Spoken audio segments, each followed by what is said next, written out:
Hello everyone, this is SM Abid Hassan and today we will discuss about the transient heat transfer experiment for the course ME 4621.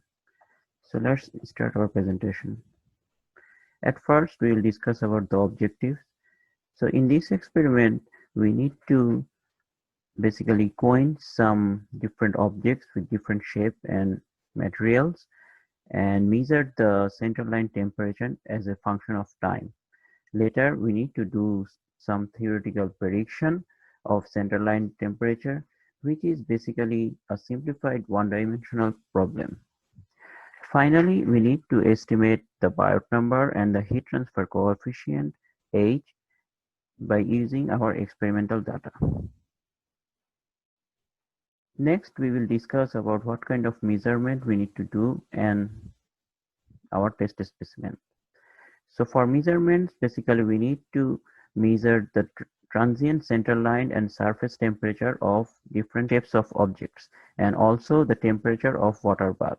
So basically we will put different types of objects into a water bath and then we will measure the center line temperature and the surface temperature along with the temperature of the water bath. So in here on the left you can see the test specimens. So here we have 6 samples which we will use in our experiment, and on the right hand side you can see the test specimens geometry. So next we will discuss about the theoretical concept of this experiment. The theoretical formulation presented in this experiment are derived for one-dimensional problem, which is basically considering conduction across the object with a symmetry boundary condition at the center line.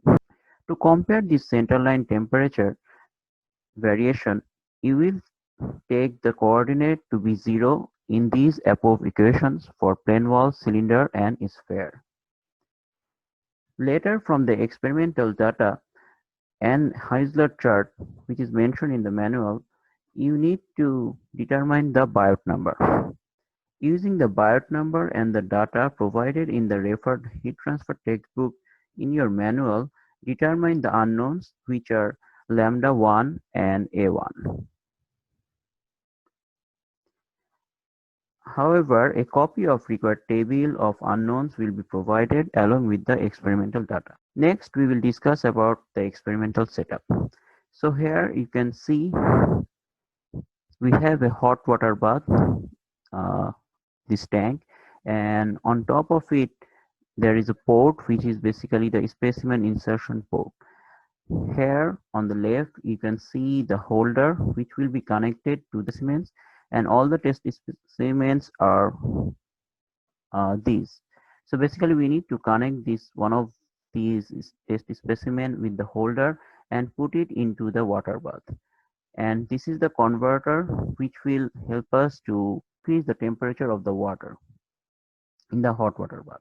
And here from this computer we need to accurate the data which are basically the temperature of the water bath, temperature of the surface of the test specimen, and also the center line temperature of the same specimen.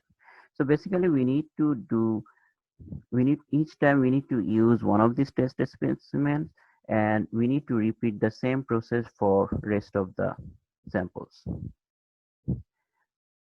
So here we will show the experimental procedure. So at first you can see we have taken one of the test specimen and we will put it inside of this holder.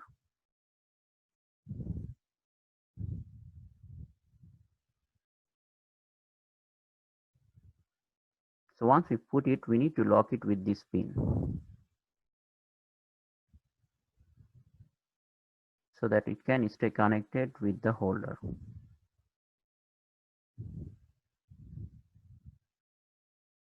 Once it is locked, we need to connect the thermocouples. So this is basically, this will give us the center line temperature, and we need to connect with this, get the temperature of the center line of the specimen, and this one which will be connected with the outside surface, and this will give us the temperature of the outside surface. So once we connect it with both of them, we need to check the value whether it is giving us a reasonable value from the computer. So you can see surface 2 and surface 3, those are basically giving us the surface temperature and the center line temperature. Then we need to put it inside of the hot water bath. Once it is set it there, we need to check the temperature, and you can see the surface temperature has increased, but the center line temperature will increase gradually. So once these values are at a reasonable and steady condition, we need to accurate the results by using